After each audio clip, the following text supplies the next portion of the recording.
जय हिंद दोस्तों।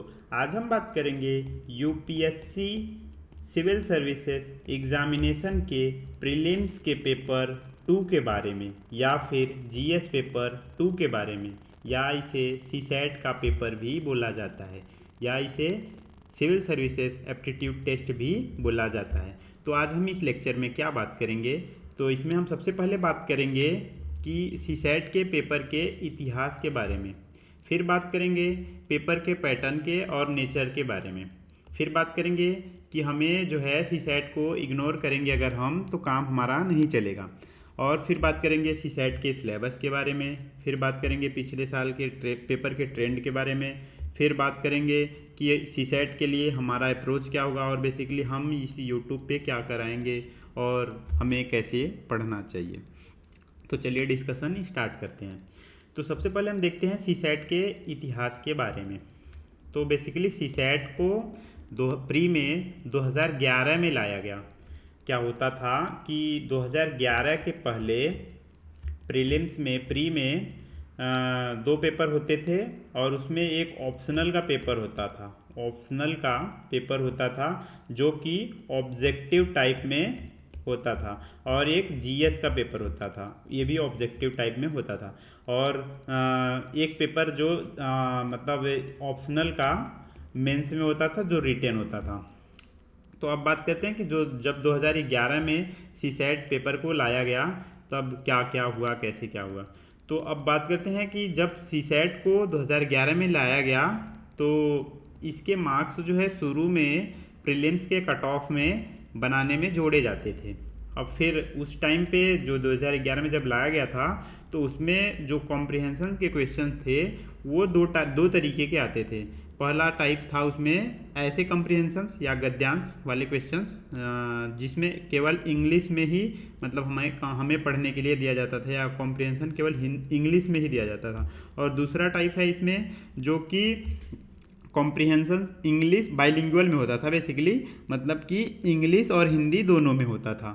तो 2011 से लेकर 2013 तक तो सीसैट बिना परिवर्तन के चला।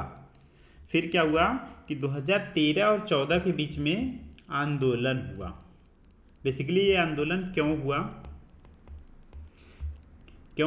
क्योंकि जो इंग्लिश में कॉम्प्रिहेंशन थे उसे केवल इंग्लिश मीडियम वाले बच्चे, या फिर कहें कि जो मतलब अच्छे स्कूल से पढ़े हुए हैं या अच्छे जगह से पढ़े हुए हैं जिनकी इंग्लिश बहुत अच्छी है, वही कर पाते थे। बेसिकली जो ग्रामीण पृष्ठभूमि के बच्चे थे, या फिर ये कहें कि जिनका मतलब साइंस बैकग्राउंड नहीं था या जो अच्छे स्कूल से नहीं पढ़े हुए थे, वो इंग्लिश कॉम्प्रिहेंशंस को सॉल्व करने में बहुत ज़्यादा उन्हें दिक्कत का सामना मतलब करना पड़ता था। तो अब और एक बात और कि जो है सीसैट में एक क्वेश्चंस के हमें 2.5 मार्क्स मिलते थे, और जबकि जीएस पेपर 1 में क्या होता था, एक क्वेश्चंस के 2 मार्क्स होते थे, जिससे कि टेक्निकल फील्ड के बच्चे जो हैं या फिर मैथ फील्ड के बच्चे या साइंस वाले बच्चों को क्या होता था कि वो सीसैट अच्छा करके प्रीलिम्स को इजीली क्रैक कर देते थे। तो अब क्या हुआ कि जब आंदोलन हुआ तो बेसिकली आयोग ने क्या किया, 2014 में जो पेपर हुआ था उसमें क्या हुआ कि इंग्लिश कॉम्प्रिहेंशन वाले क्वेश्चन को मतलब आयोग ने गणना ही नहीं किया, अर्थात पेपर में केवल 64 क्वेश्चंस का ही रिजल्ट जारी किया गया। इसके आगे के पेपर में कॉम्प्रिहेंशन केवल बाइलिंगुअल में आने लगा। इसका मतलब है कि जो 2014 के बाद 2015 में क्या हुआ कि 2015 में बेसिकली हुआ क्या कि जो हमारा मतलब कॉम्प्रिहेंशन का पेपर है वो इंग्लिश और हिंदी दोनों में आने लगे। वही कॉम्प्रिहेंशन, सेमी कॉम्प्रिहेंशन इंग्लिश और हिंदी दोनों में आने लगे, और बाकी जो केवल इंग्लिश वाला था उसे हटा दिया गया। अब फिर क्या हुआ कि आंदोलन फिर भी नहीं रुका, मतलब फिर भी चल ही रहा था, क्योंकि वो जीएस वाला जो था नहीं कि जीएस पेपर 1 में 2 नंबर मिल रहा है और सीसैट में 2.5 नंबर मिल रहा है, तो जिससे टेक्निकल फील्ड के बच्चों को फ़ायदा हो जाता था, इजीली प्रीलिम्स क्रैक कर देते थे। तो फिर 2015 से क्या हुआ कि जो है आयोग ने सीसैट के पेपर को क्वालिफाइंग कर दिया, और इसका मतलब है कि अब 2015 से जो है जीएस पेपर 1 के मार्क्स से कट ऑफ बनते हैं। मतलब कट ऑफ जो जीएस पेपर 1 से बनते हैं, मतलब सी सैट क्वालिफाइंग है। सी सैट क्वालिफाइंग है, इसका मतलब है कि हमें सी सैट को पास करना होगा केवल। और अगर नहीं पास कर रहे हैं, फेल कर रहे हैं, तो हम जीएस पेपर 1 में कितना भी नंबर ला लें, हमारा प्रीलिम्स क्लियर नहीं होगा। अब बात करते हैं सी सैट के पैटर्न और नेचर के बारे में। तो पहले सी सैट में जो क्वेश्चंस आते हैं वो ऑब्जेक्टिव टाइप के आते हैं, और फिर क्या है कि इसमें नंबर ऑफ क्वेश्चंस टोटल 80 होते हैं। टोटल नंबर ऑफ मार्क्स की बात करें तो इसमें 200 नंबर का पेपर टोटल होता है। अगर टोटल टाइम की बात करें तो 2 घंटे का ये पेपर होता है और सेकेंड शिफ्ट में होता है, शाम वाले मीटिंग में होता है। और इसमें नेगेटिव मार्किंग होता है 1/3 का, अर्थात एक गलत क्वेश्चन हो रहा है तो हमें 0.84 मार्क्स हमारे जो सही वाले पूरे टोटल मार्क्स हैं उसमें से घटाया जाएगा, या फिर ये कहें कि 3 क्वेश्चन अगर हम गलत कर रहे हैं तो जो सही वाले क्वेश्चन है उसमें से एक क्वेश्चन को घटा दिया जाएगा। फिर अब सी सैट का पेपर क्वालिफाइंग इन नेचर है, अर्थात हमें जो है 33.3% मार्क्स लाने होते हैं, मतलब कि हमें 67 मार्क्स लाना होगा, जो कि 27 क्वेश्चन को सॉल्व करके हमें 67.5 मार्क्स मिल जाते हैं, तो हमारा क्वालिफाई पेपर हो जाता है। अब बात करते हैं सी सैट को इग्नोर करने से काम नहीं चलेगा, क्योंकि देखिए जैसे क्या है कि सी सैट बहुत सारे ऐसे बच्चे हैं जो जिनको लगता है कि हमारा मैथ्स बैकग्राउंड है, या हम बहुत अच्छे से रीजनिंग हमें आता है, और हम क्या है कि पेपर को सी सैट को केवल एग्ज़ाम में ही जाकर सॉल्व करेंगे तो हो जाएगा। तो ऐसा नहीं है अब, क्योंकि अब जो है सी सैट में मैथ और रीजनिंग के क्वेश्चन के लेवल अच्छे आ रहे हैं। बेसिकली वो बंदा जो मैथ और इंजीनियरिंग बैकग्राउंड का है उसको भी जब तक वो प्रीवियस ईयर क्वेश्चंस को नहीं करेगा और सी सैट को पहले से ही टाइम नहीं देगा तो उसके भी सी सैट रुक रहे हैं। ऐसे बहुत सारे एग्जाम्पल हैं जिनका प्रीलिम्स में जीएस पेपर 1 में तो बहुत अच्छे मार्क्स आ रहे हैं, लेकिन सी सैट में ही फेल हो जा रहे हैं। और इसे इग्नोर न करने के पीछे एक और रीज़न है कि अब जो है कि सुबह वाले मीटिंग में हमारा जीएस का पेपर होता है, तो हम क्या करते हैं कि जैसे कुछ बच्चे होते हैं साथ में जिससे हमें थोड़ा परिचय हो जाता है, तो हम क्या करते हैं, वो अगर हमें मैच करा रहा है कि कौन सा क्वेश्चन सही है कौन सा गलत है, तो इसमें से अगर 2-4 क्वेश्चन गलत हमारे हो जाते हैं तो हम क्या करते हैं कि मतलब पहले से ही बहुत ज़्यादा डाउन फील करने लगते हैं, और डाउन फील करने लगते हैं तो फिर हमारा जो पेपर 2 है जो सेकंड शिफ्ट में वो ख़राब होने लगता है। तो अगर हम अच्छे से पढ़े रहेंगे तो थोड़ा बहुत डाउन भी फील करेंगे तो हमारा पेपर ठीक ठाक हो जाएगा, अगर आता रहेगा अच्छे से सब कुछ, तो प्रैक्टिस रहेगा तो प्रीवियस ईयर का। अब चूंकि अब हमें इग्नोर इसलिए भी नहीं करना चाहिए क्योंकि अगर हम सी सैट में फेल होते हैं तो प्रीलिम्स में फेल माने जाएंगे, मतलब कि हम अगर वही है कि जीएस में अगर कितना भी नंबर ना लें लेकिन अगर प्रीलिम्स मतलब सी सैट में अगर फेल हैं तो हम प्रीलिम्स क्लियर नहीं कर पाएंगे। अब बात करते हैं सी सैट के सिलेबस के बारे में। सी सैट के सिलेबस के बारे में तो अब सी सैट में जो आयोग का बेसिकली सिलेबस है उसके बारे में बात करते हैं। सी सैट में पहले तो सबसे पहले बोधगम्यता कॉम्प्रिहेंशन, इसमें क्या होता है कि मतलब एक पैसेज दिया होता है बेसिकली 60 से 140 वर्ड का। अभी फ़िलहाल का ट्रेंड यही है कि 60 से 140 वर्ड का पैसेज दिया है, इसे पढ़कर एक क्वेश्चन दिया होता है जिसके हमें इसी पैसेज के हिसाब से आंसर देना होता था। पहले क्या होता था कि शुरू में, अभी तो 2016 से यही ट्रेंड है, 2016 के या 15 के पहले ऐसा होता था कि एक पैसेज दे रहा है बेसिकली ज़्यादा, मतलब 150-200 वर्ड का, और 2 क्वेश्चंस करने होते थे, लेकिन अभी एक ही क्वेश्चन आ रहे हैं। और फिर दूसरा हमारा क्या है, संचार कौशल सहित अंतर्वैयक्तिक कौशल, interpersonal skill including communication skill, या फिर इसमें जो तीसरा है लॉजिकल रीजनिंग या फिर analytical ability, logical reasoning and analytical ability, जिसको तार्किक बेसिकली जिसे रीजनिंग भी बोलते हैं। और फिर क्या है, निर्णय लेना और समस्या समाधान, या फिर इसको इंग्लिश में बोलते हैं decision making and problem solving. फिर सामान्य मानसिक योग्यता, जनरल मेंटल एबिलिटी। फिर जो इसका मतलब सिलेबस का जो आयोग के द्वारा सिलेबस दिया गया है उसमें क्या है, बेसिक न्यूमेरेसी, मतलब ये क्या है, मैथ के टॉपिक हैं, मैथ्स के। तो इसमें क्या number and there relation, order of magnitude ETC, मतलब इसमें 10th लेवल का बेसिकली मैथ आता है। और क्या क्या आएगा हम अभी इसमें भी देखेंगे, क्वेश्चंस के हिसाब से, प्रीवियस ईयर क्वेश्चंस के हिसाब से टॉपिक में बांटेंगे कि कौन कौन से टॉपिक सी सेट में आते हैं। और फिर आता है डेटा इंटरप्रिटेशन, जिसमें कि chart, graph, table, data sufficiency, ETC मतलब इत्यादि, और ये भी 10th लेवल का होता है। अब आगे चलते हैं। तो चूँकि अब हम बात करते हैं कि सिलेबस हम अपने हिसाब से कैसे समझते हैं, मतलब सिलेबस को हम अपने हिसाब से अब समझते हैं कि हमें बेसिकली क्या क्या करना है, कैसे करना है। तो सबसे पहले कॉम्प्रिहेंशन की बात करते हैं, जिसे गद्यांश या फिर बोधगम्यता भी बोलते हैं। तो अब इसे पढ़ना होगा। क्यों पढ़ना होगा? क्योंकि इसके क्वेश्चंस आते हैं 25 से 30 क्वेश्चंस आते हैं। तो अब इसे पढ़ना हमें यूट्यूब से पढ़ना होगा, बहुत सारे लोग यूट्यूब पे कराए हैं। और क्या है कि इसके क्वेश्चंस को हमें अंतिम में, लास्ट में करना होगा, क्योंकि क्या है कि इसके क्वेश्चंस मतलब ऐसे होते हैं कि जनरली बहुत सारे पहले से ही हम बहुत सारी चीज़ें पढ़ रहे हैं, तो इसमें क्या होता है कि जो पैसेज पढ़ रहे हैं उस हिसाब से आंसर नहीं कर पा रहे हैं, या बहुत सारे इसके क्वेश्चन बेसिकली गलत बहुत होते हैं, इसलिए इसे लास्ट में करना चाहिए। अब मैथ से टोटल 25 से 30 क्वेश्चंस आते हैं, तो ये अच्छा विकल्प है। इसको भी मतलब आप बहुत सारे लोग इसमें ये बोलेंगे कि हमें तो मैथ आता ही नहीं है, बिल्कुल नहीं आता, हम कैसे करेंगे? तो भैया आपको मैथ पढ़ना ही पड़ेगा। क्यों? क्योंकि आप UPSC सिविल सर्विसेज का एग्ज़ाम देने जा रहे हैं, बेसिकली IAS बनने जा रहे हैं, तो आपको बेसिक मैथ आना ही चाहिए। तो आपको पढ़ना पड़ेगा, पढ़े बिना काम नहीं होगा।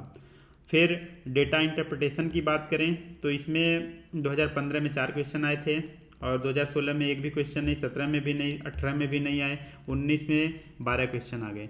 डाटा सफिशिएंसी, इन सब पे बेसिकली अभी मेजर टॉपिक पे हम बात करेंगे। जैसे रीजनिंग है, रीजनिंग से 20 से 25 क्वेश्चन आते हैं, तो इसको भी हम कराएंगे, यूट्यूब पे देखेंगे जैसे जैसे पढ़ेंगे। हालांकि एक एकदम से नहीं आएंगे लेक्चर, मतलब क्या है कि जब जैसे जैसे हम पढ़ेंगे वैसे वैसे लेक्चर को डालेंगे। अब बात करते हैं डिसीजन मेकिंग, और ये इन सबसे ज़्यादा क्वेश्चन आता नहीं है। अब बात करते हैं कि मैथ और DI में क्या क्या पढ़ना है।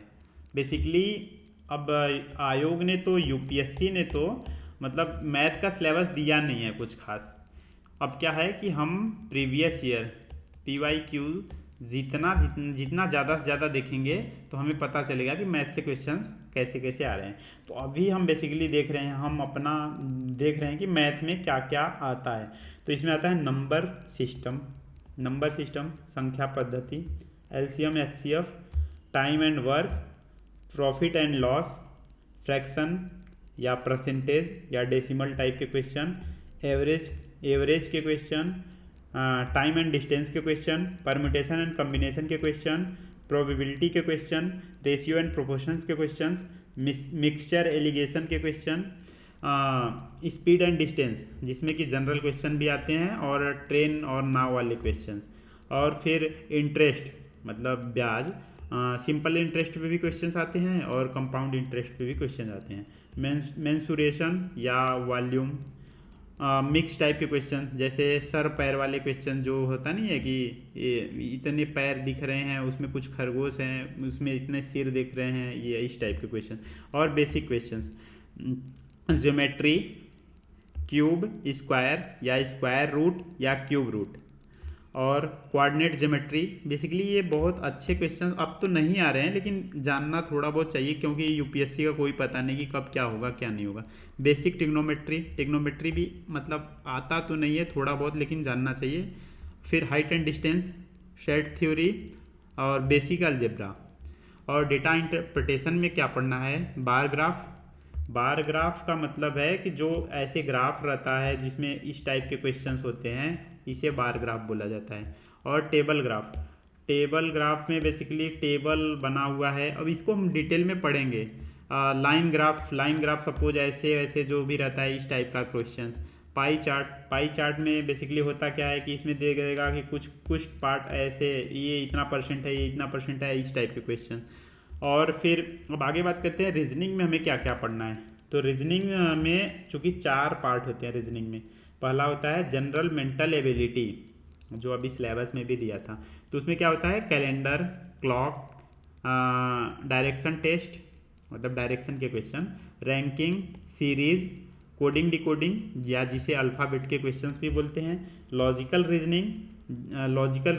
रीजनिंग में सिलोजिज्म या फिर जो भी पढ़ना है यार पढ़ लेना इसको, और स्टेटमेंट कंक्लूजन वाले क्वेश्चन या फिर स्टेटमेंट अजम्पशन वाले क्वेश्चन या फिर स्टेटमेंट एग्रीमेंट वाले क्वेश्चन या फिर स्टेटमेंट कोर्स ऑफ एक्शन वाले क्वेश्चन। अब बात करते हैं रीजनिंग के थर्ड टाइप, एनालिटिकल रीजनिंग में, जिसमें पजल टाइप के क्वेश्चन, पजल टेस्ट के क्वेश्चंस आते हैं, सीटिंग अरेंजमेंट के क्वेश्चंस आते हैं, ब्लड रिलेशंस के क्वेश्चंस आते हैं, और इसी में टिपिकल रीजनिंग के भी क्वेश्चंस आते हैं। नॉन वर्बल रीजनिंग इसमें क्वेश्चंस जो आते हैं, डाइस से क्वेश्चंस आते हैं, फिगर काउंटिंग से क्वेश्चन आते हैं, डायग्राम जैसे बहुत सारा होता है, डायग्राम दे दिए हैं उसमें जो सीरीज आ रहे हैं उसके क्वेश्चंस आते हैं, क्यूब के क्वेश्चंस आते हैं। अब बात करते हैं कॉम्प्रिहेंशन के लिए क्या करें। तो यूट्यूब पे बहुत सारे लोग कॉम्प्रिहेंशन को करा रहे हैं, तो हमें क्या है कि वहाँ से देखना होगा कि बेसिकली क्या है, कैसे क्वेश्चंस को टैकल करना चाहिए, या फिर हमें लगेगा तो हम भी इसके लिए कुछ करेंगे, लेकिन इसके पहले हमें मैथ और रीजनिंग कराना होगा। और इसमें भी बेसिकली टाइम अगर मिलेगा तो जैसे जैसे मिलेगा तो हम लेक्चर्स को डालेंगे। और फिर और इसके साथ क्या है कि यूट्यूब पे पढ़ने के साथ साथ हम क्या करेंगे, अधिक से अधिक प्रीवियस ईयर को सॉल्व करेंगे। ये सारा काम संडे को करेंगे ही ज़रूर से ज़रूर। और फिर अब बात करते हैं कॉम्प्रिहेंशन को करने में दिक्कत क्या क्या आती है, क्योंकि हम कॉम्प्रिहेंशन अवॉइड ही करते हैं जनरली। तो पहले क्या है कि कुछ प्रश्नों का उत्तर हम अपने पूर्व के जानकारी के हिसाब से दे देते हैं, जबकि गद्यांश को पढ़कर उत्तर अलग ही होता है। और फिर क्या है कि लैंग्वेज इसका इजी नहीं होता, हिंदी मीडियम के लिए बेसिकली इसका लैंग्वेज जो है इजी नहीं होता है। तो हमें क्या होता है कि इंग्लिश में भी पढ़ना होता है, जिससे टाइम ज़्यादा लगता है, तो इसलिए भी अवॉइड करते हैं इसको। और फिर क्या है, गद्यांश को पढ़ने में हम थक जाते हैं बेसिकली, क्योंकि 100 से 140 वर्ड को पढ़ो यार और ये क्वेश्चंस के केवल उत्तर दो, तो इसलिए भी अवॉइड करते हैं। हम अपना पर्सनली बता रहे हैं, बाकी जिसको सही लग रहा है, अगर जिसको आ रहा है अच्छे से, तो उसे तो करना ही चाहिए। अब बात करते हैं पिछले साल के ट्रेंड के बारे में, पेपर के ट्रेंड के बारे में। तो यार देखो 2011 से 16 के ट्रेंड के बारे में पहले देखते हैं। तो 2011 से और 2011 से 14 तक क्या था कि मतलब अंग्रेजी के भी कॉम्प्रिहेंशन आते थे। तो बेसिकली कॉम्प्रिहेंशन का ऑन एन एवरेज अगर हम क्वेश्चन देखें तो 28 क्वेश्चन मतलब आ रहे हैं, और 8 क्वेश्चन जो है मतलब 2011 से 14 तक 8 on an average 8 question English comprehension के भी आए। अब मैथ की बात करें तो मैथ में ऑन एन एवरेज 14 क्वेश्चन, मतलब कि इसमें 2016 में 28 भी आए हैं, 15 में 20 आए हैं, 14 में 16 आए हैं, 13 में 9 आए हैं, 12 में 3 आए हैं, 11 में 13 आए हैं। अब बात करें डाटा सफिशिएंसी की, तो इससे ऑन एन एवरेज 3 क्वेश्चन, और इसको देखें तो अगर 14 में वही बताए भी थे पीछे, 14 में 5, 13 में 5, 12 में 0, 11 में 6 और 16 में 0, 15 में 0। अब रीजनिंग की बात करें तो रीजनिंग में ऑन एन एवरेज देखें तो 26 क्वेश्चन, तो जिसमें कि 16 में 25, 15 में 30, 14 में 27, 13 में 28 क्वेश्चन, 12 में 30 क्वेश्चन, 11 में 17 क्वेश्चन। अब बात करें जो है कि इंटरपर्सनल स्किल या डिसीजन मेकिंग से, तो इसके भी ऑन एन एवरेज 3 क्वेश्चन है। बेसिकली हमें पास करना है यार, तो मतलब इसमें सारे टॉपिक्स को पढ़ना भी सही नहीं है। बेसिकली हमें पीएचडी नहीं करना है, हमें क्या करना है कि इसे क्वालिफाई करना है। तो क्वालिफाई करने के लिए हम क्या क्या करेंगे, मैथ्स करेंगे और रीजनिंग करेंगे और कॉम्प्रिहेंशंस करेंगे। अब बात करते हैं ट्रेंड का 2017 से लेकर 22 तक के ट्रेंड के बारे में। तो इसमें मैथ्स जो है ऑन एन एवरेज 28 आए हैं, और बाकी देख लेना यार कि किस ईयर में कितने क्वेश्चंस आए हैं, ये देख लेना, अभी है ये स्क्रीन पे रहेगा। तो और कॉम्प्रिहेंशन की बात करें तो ऑन एन एवरेज 30 क्वेश्चन आए हैं। रीजनिंग की बात करें तो 22 क्वेश्चन आए हैं ऑन एन एवरेज, मतलब ऑन एन एवरेज नहीं, मतलब वही 22 से 25, ये ऑन एन एवरेज नहीं है यार, सॉरी। इसमें क्या है 17 का है, तो ऑन एवरेज देख लेंगे यार। बेसिकली ये है, स्क्रीन पे रहेगा, इसको देख लेंगे कि कितना क्वेश्चन आ रहे हैं और इसी के हिसाब से हम अपना मतलब वो बनाएंगे, मतलब कि कैसे सी सेट को अप्रोच करना है हमें। तो अब बात करते हैं सी सेट के लिए पेपर को हल करने की हमारी रणनीति क्या होनी चाहिए। तो सबसे पहले हम बात करते हैं कि हमें कितने प्रश्न करने चाहिए।